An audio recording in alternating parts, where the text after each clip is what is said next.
பிரபஞ்ச பேராற்றல் சக்திக்கும் எனது குலதெய்வத்திற்கும் மற்றும் என்னுடைய இஷ்ட தெய்வங்களையும் வணங்கி என்னுடைய ஜோதிட குருமார்களையும் வாஸ்து குருமார்களையும் வணங்கி இந்த வீடியோவை நான் சமர்ப்பிக்கிறேன். இந்த வீடியோவில் வீட்டின் அருகே வளர்க்க வேண்டிய செடிகள் என்ன, மரங்கள் என்ன, வளர்க்க கூடாத செடிகள் என்ன, மரங்கள் என்ன, இதை ஒரு சிலதை நம்ம பார்க்கலாம். ஏன்னா பெருசா எல்லாமே போட்டா பெருசாயிடும் வீடியோ. வாங்க வீடியோக்குள்ள போலாம். ஒரு வீட்டினுடைய அமைப்பை நான் போட்டிருக்கிறேன். திசைகளை கவனிச்சுக்கோங்க. இதுல மிக உயரமாக வளர்க்க வேண்டும் என்று நினைக்கக்கூடிய மரங்களை பாத்தீங்கன்னா இந்த இடத்துல தான் நீங்க வளர்க்கணும். தெற்குக்கும் மேற்குக்கும் இடைப்பட்ட பகுதியில தான் மிகவும் உயரமான மரங்களை நாம் வளர்க்க வேண்டும். ஸோ மரங்கள்னு எடுத்துக்கிட்டாலே நீங்க இந்த இடத்துக்கு வந்துடணும். உயரம் அதிகம், உயரம் அதிகமான மரங்கள் இங்கதான் இருக்கணும். ரெண்டாவது, உயரம் குறைவான, உயரம் குறைவானன்னா ரொம்ப குறைவான, அதாவது ஒரு 2 அடி 3 அடி இவ்வளவுதான் மொத்தமாவே, அந்த மாதிரி இருக்கக்கூடிய செடிகளை நீங்க வைக்கணும் அப்படின்னா இந்த இடத்த நீங்க ப்ரிஃபர் பண்ணலாம். இது ஈசானியம். ஸோ அதிகபட்ச உயரம்ன்றதே 2 அடி 3 அடி. ஒரு காய்கறி செடி, ஒரு தக்காளி செடி, இந்த மாதிரி சின்ன சின்னதா நான் வச்சுக்க போறேன் அப்படின்னா நீங்க இந்த வடகிழக்கு மிகவும் உயரம் குறைவான, மிகவும் உயரம் குறைவான செடிகளை பாத்தீங்கன்னா இந்த இடத்துல நீங்க வளர்க்கலாம். இதுக்கு அடுத்து ஒரு 5 அடி வரைக்கும், 5 அடி 6 அடி வரைக்கும் உங்களுக்கு பாத்தீங்கன்னா செடிகள் வரும் அப்படின்னா நீங்க இந்த இடத்துல வளர்க்கலாம்.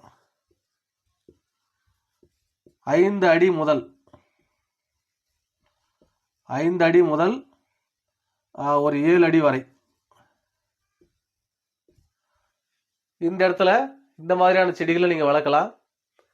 இந்த இடங்கள்ல பாத்தீங்கன்னா இதை விட உயரம் கம்மியானது, அதாவது ஒரு தென்னை மரம் அப்படின்னா அது ஒரு 30-40 அடி போகும் இல்லையா, ஒரு 20 அடி தான் வரும், ஒரு 25 அடி 15 அடி இந்த மாதிரியானதை மிட்ல வர்றது எல்லாமே இந்த இடத்த தவிர்த்துருங்க. இதுல மட்டும்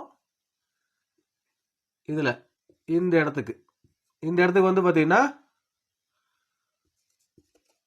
உயரமான செடிகள் மட்டும். அதிக உயரம்ன்றது இங்க உயரம் மட்டும், இங்க அதை விட உயரம் கம்மி, இங்க அதை விட உயரம் கம்மி. ஸோ இந்த மாதிரி நீங்க பாத்தீங்கன்னா உங்க வீட்டினுடைய சுற்றி நீங்க செடிகளை வளர்க்கலாம். இதுல என்ன செடியை வளர்க்கலாம், என்ன செடியை வளர்க்க கூடாது அப்படின்றது ரொம்ப முக்கியம். ஏன்னா ஒரு சில செடிகளுக்கு நமக்கு மருத்துவ பலன்களை கொடுத்தாலுமே அது வீட்டாண்ட வளர்க்கக்கூடிய செடிகள் இல்லை. ஒரு சில செடிகள் நல்ல பலனை கொடுக்கலனாலும் வீட்டாண்ட வளர்த்தா நல்லது. ஸோ இந்த மாதிரி விஷயங்கள் இருக்கு. இதுல ஒரு சிலதை நான் எழுதுறேன் பாருங்க. முதல்ல வளர்க்க கூடாதது என்னன்னு பாட்டுலாம். அப்பதான் பாத்தீங்கன்னா உங்களுக்கு ஈஸியா புரியும். ஏன்னா நம்ம ஆளுகளுக்கு நல்லது சொல்றதை விட கெட்டது அதிகமா சொன்னா டக்குன்னு பிடிச்சிப்பாங்க இல்லையா. வளர்க்க கூடாத செடி அப்படின்றது பாத்தீங்கன்னா முதல்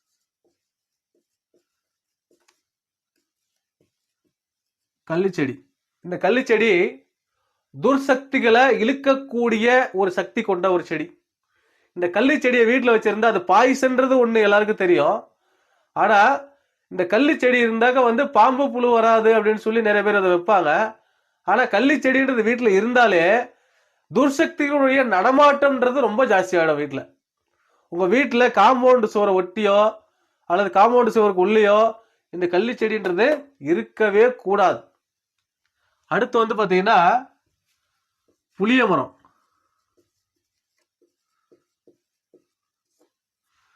புளிய மரம் எப்ப புளி நல்லதானப்பா, எங்களுக்கு வீட்டுக்கு புளி கிடைக்கும் அப்படின்னு சொல்லி வீட்டினுடைய சுற்று வட்டார பகுதிகளிலே புளிய மரத்தை வச்சிருவாங்க. இந்த புளிய மரம் அப்படின்றது துர்சக்திகளை இழுக்கக்கூடிய ஒரு விஷயம்தான். நீங்களே கூட இன்னைக்குமே வில்லேஜ் எல்லாம் பாத்தீங்கன்னா யாராவது ஒருத்தர் பேய் ஓட்டினாங்க அப்படின்னா அந்த ஆணி ஒண்ணு அந்த முடியில கட்டி கொண்டு போய் அந்த புளிய மரத்துல அடிப்பாங்க. ஸோ புளிய மரத்துக்கு பாத்தீங்கன்னா அந்த ஆவிகளை இழுத்து வச்சுக்கிற சக்தி உண்டு. ஸோ அதனாலதான் வீட்டின் அருகிலே புளிய மரங்களை வைக்க கூடாது அப்படின்றது. அடுத்து ரொம்ப ரொம்ப முக்கியமான ஒரு விஷயம், இந்த செடி உண்மையா இது வந்து பாத்தீங்கன்னா இவ்வளவு பாதிப்புகளை கொடுக்குமான்றதே நிறைய பேருக்கு தெரியல. இது என் வாஸ்து குருநாதர் எனக்கு சொல்லி கொடுத்த விஷயம். ஸோ இன்னைக்கு உங்களோட நான் பகிர்ந்துக்கிறதுல சந்தோஷப்படுறேன்.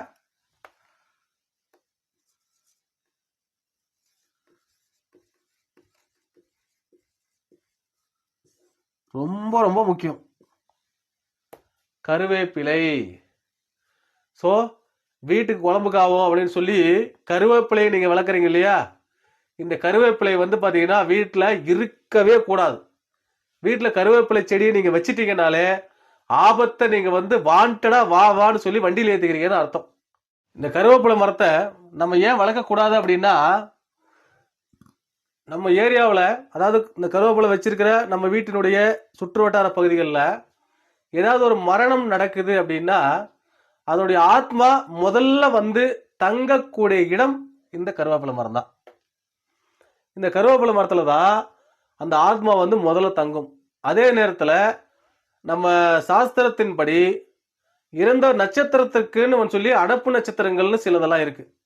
அந்த அடப்பு நட்சத்திரத்துல ஒருவேளை அவர் இறந்திருந்தார்னா அந்த அடப்பு நட்சத்திரம் முடிஞ்சு அந்த காலம் வரைக்கும் ஒரு 3 மாசமோ 6 மாசமோ அந்த நட்சத்திரத்தை பொறுத்து அந்த அடப்பு கிளியர் ஆகிற வரைக்கும் அந்த ஆத்மா இந்த கருவேப்பிலை மரத்துல தான் இருக்கும். ஸோ அப்போ வேற எங்கேயோ உங்க பக்கத்து தெருவிலையோ இல்லை வேற எங்கேயோ ஒரு இடத்துல இறந்த ஒருவருடைய ஆத்மா இங்க வந்து உட்காந்துக்கும். இங்க வந்து உட்காந்துட்டு யார் யார் என்னென்ன பண்றாங்க எல்லாத்தையும் பார்த்துக்கிட்டு இருக்கும். ஏன்னா வீட்டு பக்கத்துல இருக்குது இல்லையா. ஸோ இப்படி வரும்போது என்ன ஆகுன்னா உங்க வீட்டில் நல்ல செயல்கள் எதுவுமே நடக்க விடாது, தடுத்து விடும். நீங்க ஏதாவது முயற்சி பண்ணுவீங்க, அது தோல்வியில முடியும். இந்த மாதிரி விஷயங்கள் தொடர்ந்து நடந்துகிட்டே இருக்கும். ஸோ அதனாலதான் வந்து பாத்தீங்கன்னா இந்த கருவேப்பிலை மரங்களை நம்ம வளர்க்கக்கூடாதுன்னு சொல்றது. இந்த கருவேப்பிலை மரத்துல துர்சக்திகள் இருக்கிறத நான் எப்படி கண்டுபிடிக்கிறது அப்படின்னா, இந்த கருவேப்பிலை செடி வந்து பாத்தீங்கன்னா இருக்கிற இடத்துல அதை சுத்தி வந்து பாருங்க சின்ன சின்னதா செடிகள் வரும். கருவேப்பிலை செடிகள் விதைகளே வந்திருக்காது அந்த மரத்துல, ஆனாலும் செடிகள் வரும். சரிங்களா. இந்த மாதிரி வருது அப்படின்னா துர்சக்திகளை இழுக்கிறதுக்காக அந்த செடி வந்து பாத்தீங்கன்னா பலப்படுதுன்னு அர்த்தம். ஸோ வீட்டுக்குள்ள நம்ம காம்பவுண்டு சிவருக்குள்ள இந்த கருவேப்பிலை செடி, புளிய மரம், கள்ளி செடி இது போன்ற செடிகளை வளர்க்காமல் இருந்தால் நமது குடும்பம் சிறப்பாக இருக்கும். ஸோ அடுத்து வளர்க்க வேண்டிய மரங்கள் என்னன்றத பார்க்கலாம்.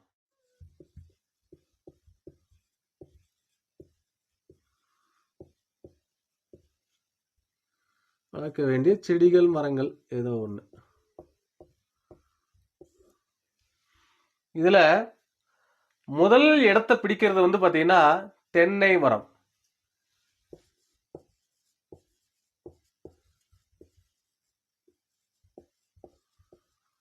இந்த தென்னை மரம் வந்து பாத்தீங்கன்னா நம்ம ஊர்ல இன்னொரு பேரும் சொல்லுவாங்க, அது பேரு தென்னம் பிள்ளைன்னு சொல்லுவாங்க. அதுவும் ஒரு குழந்தை மாதிரி தான். ஸோ அதோடைய வளர்ச்சின்றது தொடர்ந்து வளர்ந்து கொண்டே இருக்கும். நமக்கு பல வழிகளில் துணை புரியக்கூடியதும் அதுதான். அதே நேரத்தில் வந்து பாத்தீங்கன்னா ஒரு அதிர்ஷ்டத்தை உங்களுக்கு கொடுக்கக்கூடிய ஒரு மரமும் தென்னை மரம்ன்றதை நீங்க புரிஞ்சுக்கணும். ஸோ தென்னை மரம் இருந்தா உங்களுக்கு நற்பலன்களை வந்து பாத்தீங்கன்னா உங்களுக்கு தேவையான நேரங்களில் கண்டிப்பா அது கொடுக்கும்.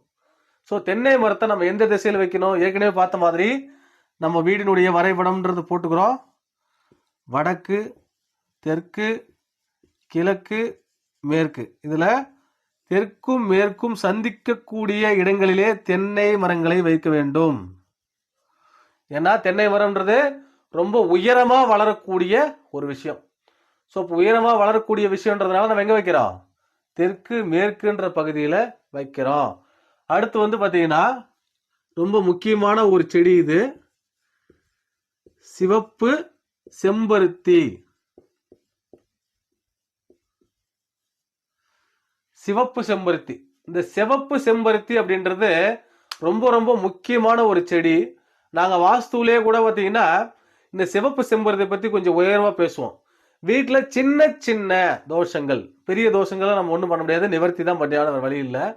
சின்ன சின்ன வாஸ்து தோஷங்கள் இருக்குது அப்படின்னா இந்த செம்பருத்தி பூ வந்து பாத்தீங்கன்னா உங்களுக்கு உதவி பண்ணும், அதை வந்து நிவர்த்தி பண்றதுக்கு உதவி பண்ணும். வீட்டுல அதாவது வடக்கு மையம், கிழக்கு மையம் இந்த இடத்துல செம்பருத்தி பூவை நீங்க வளர்க்கலாம். செம்பருத்தி செடியை வச்சு நீங்க வளர்க்கலாம். இந்த செம்பருத்தி அப்படின்றது வந்து பார்த்தீங்கன்னா சிவப்பு செம்பருத்தி தான் பலன் கொடுக்கும், மற்ற செம்பருத்தி பலன் கொடுக்காது. இந்த சிவப்பு செம்பருத்தியை எடுத்து வளர்ந்து அந்த பூ வந்ததுக்கு அப்புறம் வீட்டில் அருகிலே இருக்கக்கூடிய பெண் தெய்வங்களுக்கு, மகாலட்சுமி, அம்மன், இந்த மாதிரியான பெண் தெய்வங்களுக்கு நீங்க வந்து அர்ச்சனைக்காக நீங்க கொடுக்கலாம். அதே நேரத்தில் விநாயகருக்கும் நீங்க கொடுக்கலாம்.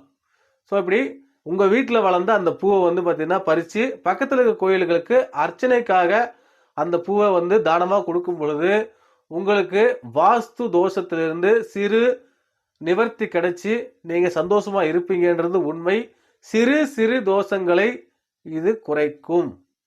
இது புரிஞ்சுக்கணும். அது வச்ச உடனே இருக்கிற எல்லா தோஷமும் போயிடும்லாம் நான் சொல்லலை. சின்ன சின்ன பிரச்சனைகளை இது வந்து பார்த்தீங்கன்னா நிவர்த்தி பண்ணக்கூடிய பிரச்சனைகளை அது சரி பண்ணிக்கும். சரிங்களா? பெரிய பெரிய பிரச்சனைகளுக்கு தோஷ நிவர்த்தி செஞ்சுதான் ஆகணும், வேற வழி இல்லை. அடுத்ததா வெற்றிலை. வெற்றிலை பேரிலே இருக்கு பாருங்க, வெற்றி இல்லையா? பேரிலேயே வெற்றி இருக்கு.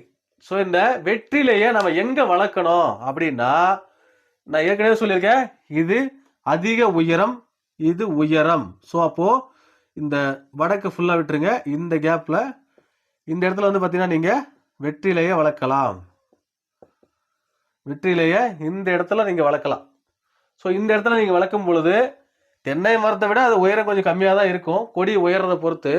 ஆனாலும் மற்ற திசைகளை வர இங்க உயரம் இருக்கலாம். ஸோ அதே நேரத்தில் உங்களுக்கு அந்த இடத்துல வாயு மூலையில வந்து பார்த்தீங்கன்னா உங்களுக்கு விற்கக்கூடிய பொருட்கள் நிறைய வந்து அந்த இடத்துல நீங்க வச்சிருப்பீங்க. பண விரயம் ஆகிறதும் அந்த இடத்துல கொஞ்சம் அதிகமாகும்.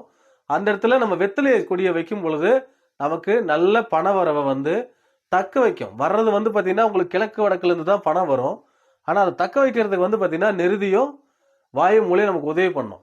சரிங்களா? அந்த இடத்துல நம்ம வெற்றிலை வைக்கும் பொழுது நமக்கு மிகச்சிறந்த பண வளர்ச்சி அப்படின்றது சொல்றது நமக்கு இருக்கும். ஸோ இன்னைக்கு ரொம்ப முக்கியமான தகவல்களை நீங்க தெரிஞ்சிருப்பீங்கன்னு நம்புறேன்.